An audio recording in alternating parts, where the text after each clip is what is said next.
niya yung takusa? Oo, hindi. Dahil pagmahal mo, hindi mo sinasaktan. Ganon din dapat ang likod bayan.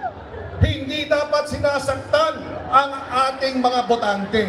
Dapat nagiging tapat, totoo. Hindi nagnanakaw, hindi nagsisinungaling.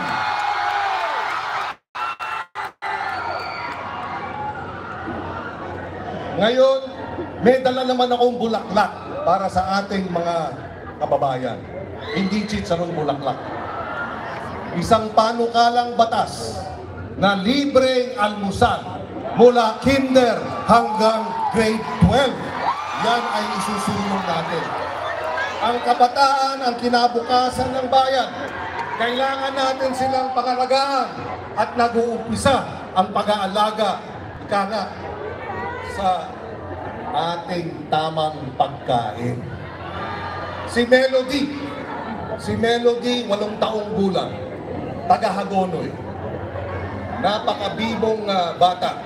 Patigil-tigil nga lang ng kanyang pag-aaral dahil kailangan niyang tumulong sa pag-aalaga ng kanyang mga mas batang kapatid.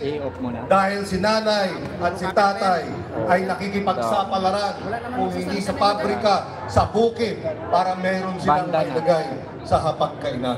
Mag-i-end na rin tayo. Napakayaman ng Pilipinas, napakayaman ng Bulacan, matataba ang lupa, masasagana ang palaisdaan, pero marami pa ang nakikipagtulog sa gutom at hirap araw-araw.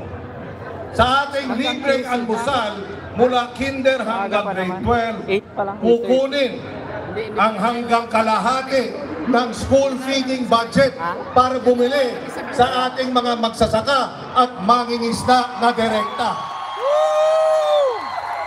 Magiging sariwa na ang pagkain at magiging masustansya pa.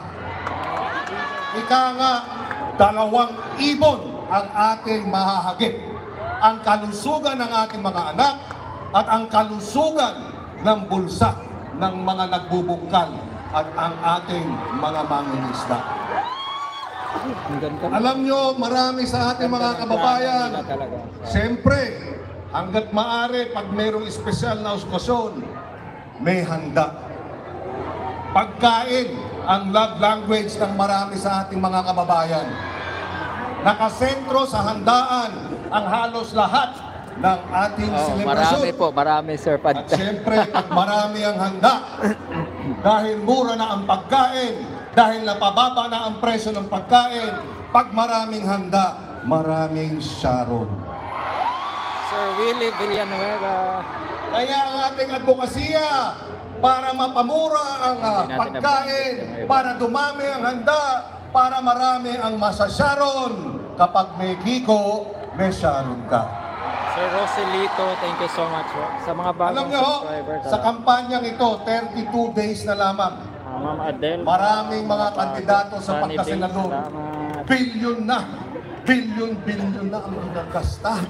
Sobra na ang ginagasta. Hindi ko kaya at ayokong tapatan ang inyong magiging matamis na oo sa ganyang paraan. 2 bagay. Una, ginagalang ko kayo. Naniniwala ako na isasama ninyo ako sa balota number 51 sa inyong listahan ng 12 senador dahil